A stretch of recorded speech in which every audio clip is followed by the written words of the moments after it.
Then James and John, the sons of Zebedee, came to him and said to him, Teacher, we want you to do for us whatever we ask of you. He replied, What do you wish me to do for you?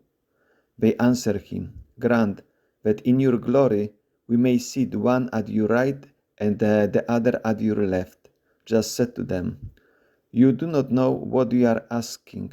Can you drink the cup that I drink, or be baptized with the baptism with which I am baptized? They said to him, We can.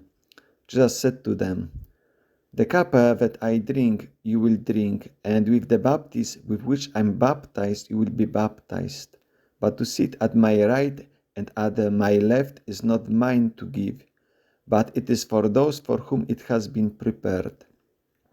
When the 10 heard this, they became indignant at James and John.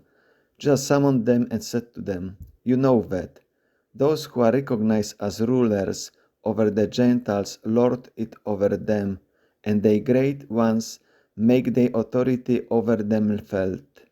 But it shall not be among you. Rather, whoever wishes to be great among you must be your servant. Whoever wishes to be first among you must be the slave of all. For the Son of Man did not come to be served, but to serve, and to give his life as a ransom for many. Good morning.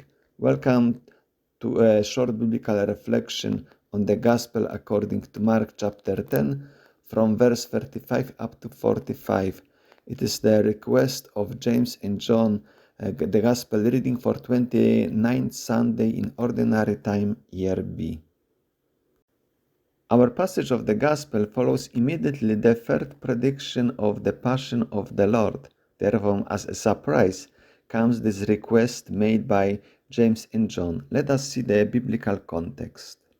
In fact, earlier in the Gospel according to Mark chapter 3, verse 17, we read about the sons, Zebedee's sons, that they are named Boanerges, that means sons of thunder. And as concerning the request sitting at the right and the left of Jesus, the same expression we find yet during the Passion at the moment of crucifixion. And with him they crucified two robbers, one on his right and the other on his left. As for the cup, we could refer also to the Passion of the Lord. Firstly, to the Last Supper, that Jesus took a cup, gave thanks, and gave it to them, and they all drank from it. And later on verse 36, he said, Abba, Father, all things are possible to you. Take this cup away from me, but not what I will, but what you will. And concerning the attitude of the rulers, which lord over them, that expression we find in the creation story, where is given, Be fruitful and multiply, fill the earth and subdue it, and have dominion over the fish of the sea, over the birds of the air, over every living thing that moves upon the earth. The image of the servant, of the slave, we could refer especially to the fourth song of servant in the book of Isaiah, starting from chapter 52 verse 13 up to 53 verse 12. He was despised and rejected by men, a man of sorrows, and acquainted with grief. And as one from whom men hide their faces, he was despised, and we esteemed him not. But he was wounded for our sins, he was bruised for our iniquities. Upon him was the chastisement that made us whole, and with his stripes we are healed.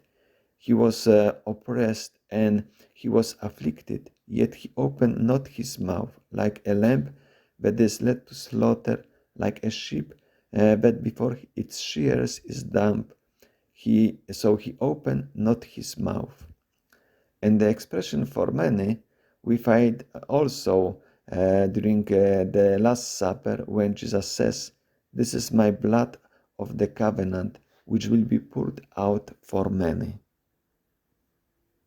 The biblical context shows us that there is so much reference, especially to the Passion of the Lord, to the Last Supper, like the image of the cup. So therefore also this baptism clearly refers to the suffering and crucifixion of Jesus, that also they will have a share in it, but as concerning the place on his right and left, especially since this expression refers to the moment of crucifixion and for whom it has been prepared, refers of course to those two robbers.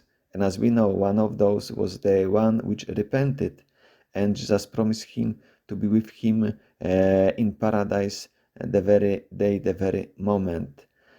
And as concerning now that Jesus says that Gentiles lord over them, and they great make them made authority over them felt, since the command was given to men to rule over uh, creatures, not other human beings, we can say that there is corruption after creation. Men, instead of ruling over the creatures, started to rule over others, subduing them under them and showing their power. So Jesus now shows the way of restoration, that those who want to be great, they need to become servant, not the rulers. And those who would be first, they must become slave, following the example of Jesus, sacrificing themselves for others and giving their life in ransom for many, as Jesus did. I would like to wish you a nice day, a nice reflection on this gospel reading. God bless you.